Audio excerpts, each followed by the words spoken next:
So we're back with Let's Play Demon Souls Part 16.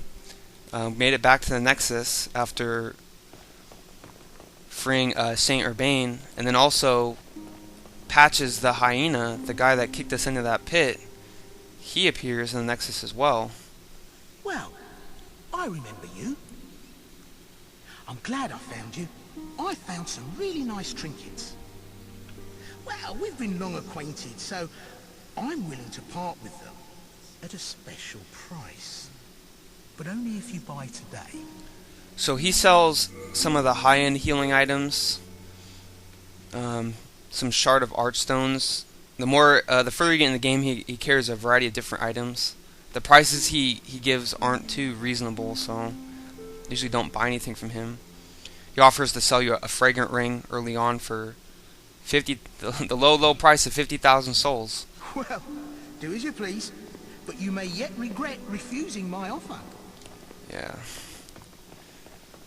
A lot of people, in retaliation, will just go ahead and kill him outright after he kicks you in the hole. But now Saint Urbane has replaced the NPC here. Thanks to you, I was able to seek refuge in this nexus.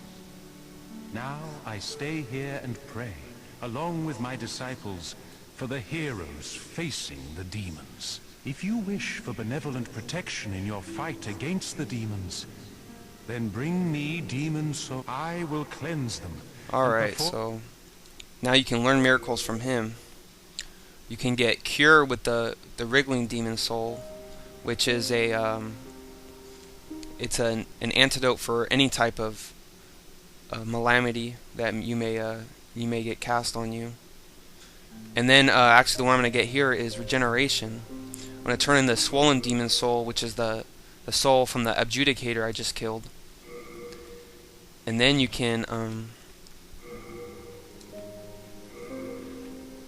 add that in, and what it is, it's to use a miracle, you swap out to your talisman of God, and you just go ahead and cast it as if you're casting anything else. And so what that does is it provides additional hit point regeneration. I don't know if it scales based upon your faith stat, but I know the maximum vitality you have, it'll increase proportionately the hit points per tick. So it's percentage based of your total health. You have rescued the Honorable One. I express my deep, oh thank God. So these guys are they're very thankful that I rescued their leader. And the one other thing I wanted to do is I want to go ahead and begin using the adjudicator shield. And I'm actually underweight still with it equipped, which is pretty cool. I thought I might have to add some more stats into endurance, but apparently I won't have to. Let me go ahead and level up here. Got quite a few souls. And what I'm gonna do is I think I'm gonna continue to increase vitality.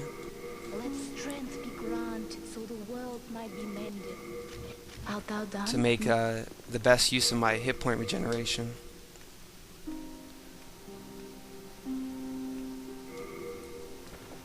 Use up some of these souls I collected. The souls you get in the lower levels, they're not going to have quite as much of an impact as the souls you find in the more difficult levels. That should be good for 2 more level ups.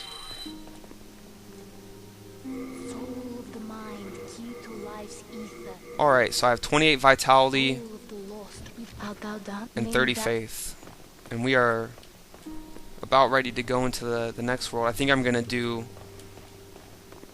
World 1-2 next, which is the Phalanx Archstone. The fools. He has not changed his dialogue. The fool. I guess you probably have to continue defeating, I don't know if it's total bosses killed, or if it's just higher ranking bosses like the second and third world bosses of each area.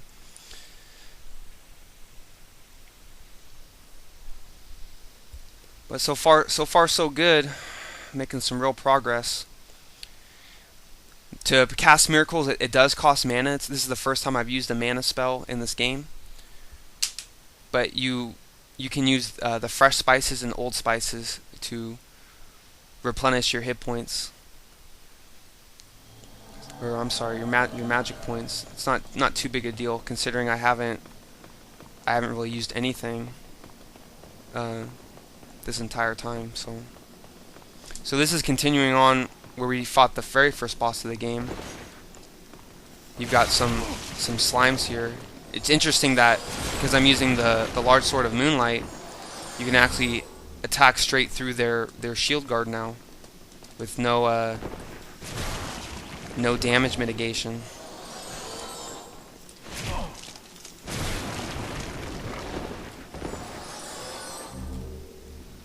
And these guys, this is probably one of the first areas you can actually farm some of the hard stones and sharp stones. I did that my first playthrough because I didn't know you could buy them. Hello? You yonder. Over here. It's me, Ostrava. Look at me. Again surrounded by evil warriors. Could you, perhaps, help me one last time? Clear out the soldiers at the far end of this passage.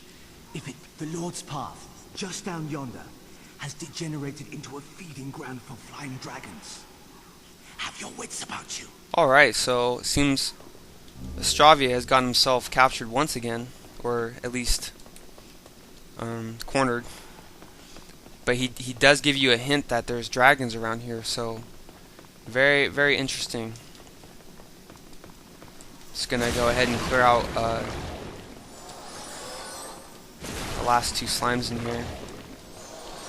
There's some throwing knives you can pick up. I'm not gonna do that.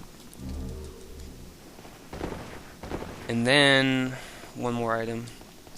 If you cut back up here, there's a few more healing herbs. Now, if you equip that ring of flame resistance that I got from the Dragon's Roost in 1-1, it's probably a good idea if you're not familiar with this to use that.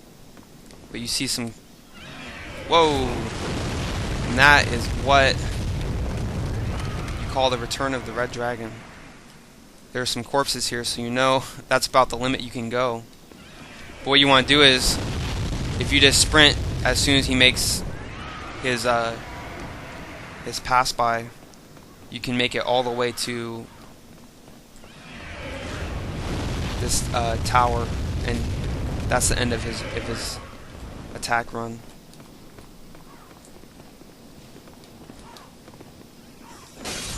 The large sword of moonlight, you can just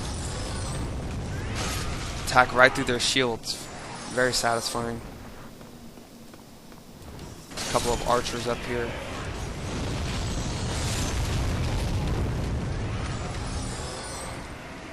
Wooden Catalyst. Now that's the first wand that you get in the game, and that's used to cast spells, but only if you have at least 10 in the magic stat, which I do not.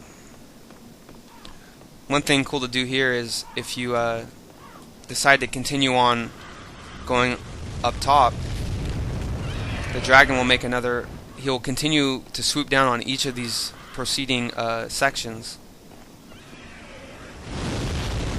and he'll toast all the soldiers that are on that path, and you collect the souls for them.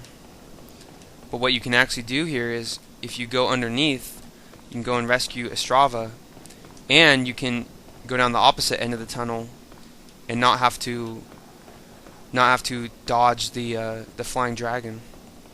But you will still have to do one last section that's uncovered.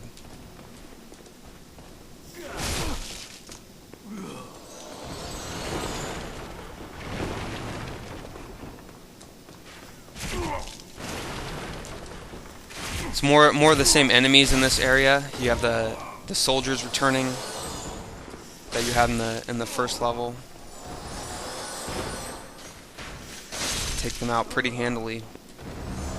The Ring of Gash Resistance. That's the same ring that grave robber, patches the hyena gives you after you break out of that pit. Thank you. That makes twice.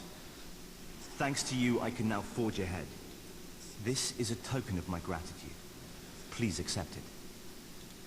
So he gives you some dark moon grass. This is bad. Not a single person left. Why on earth? How did all of this happen? Father! So he's pretty distraught. The ring of gas resistance protects you from the bleed status ailment, or it's probably one of the least useful rings in the entire game, because I don't even know if I've been affected with the bleed status ailment yet. So, and there's much better rings that you can decide to use.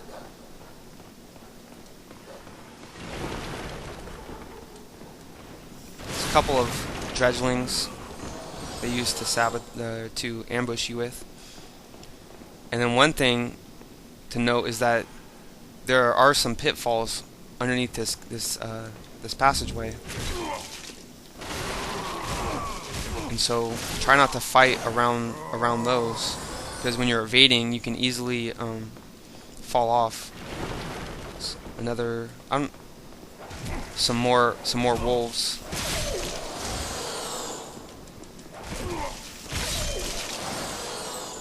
I don't think you can fall off right there, but if you retreat from those wolves, I know my first playthrough I rolled off the edge there.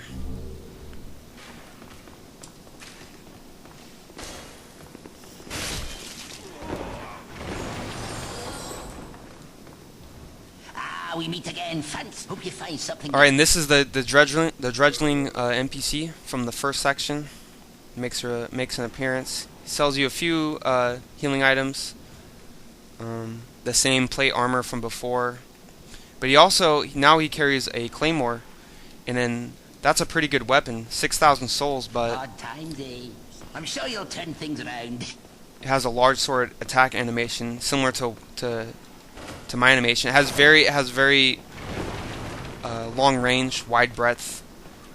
It's the weapon I used initially. A lot of people enjoy ranking that up for a faith build. I'm not going to do that, but it's something to consider.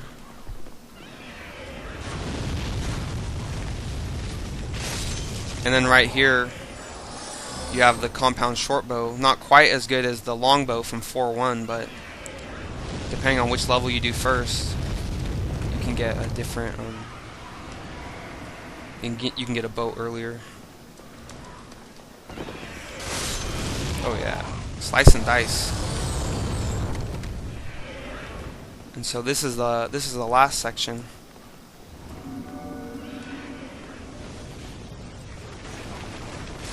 You can roll up a little bit here.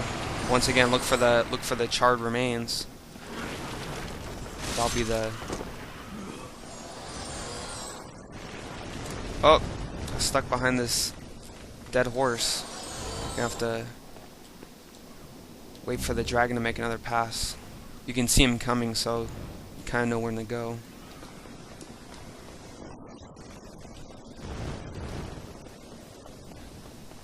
One thing that's very cool is that you can kill that dragon. Usually you do it later in the game when you get some magic. There are a couple techniques to kill him using a weapon.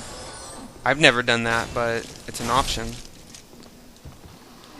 Then you have some black knights that impede your progress at the very end of this section. I know I died more than once getting all the way here. But since their shields are not effective against my magic damage, not too much of a challenge now. Alright, so this'll do it for the end of this video. For the next one, we're gonna go ahead and take on the boss, and we'll go on from there.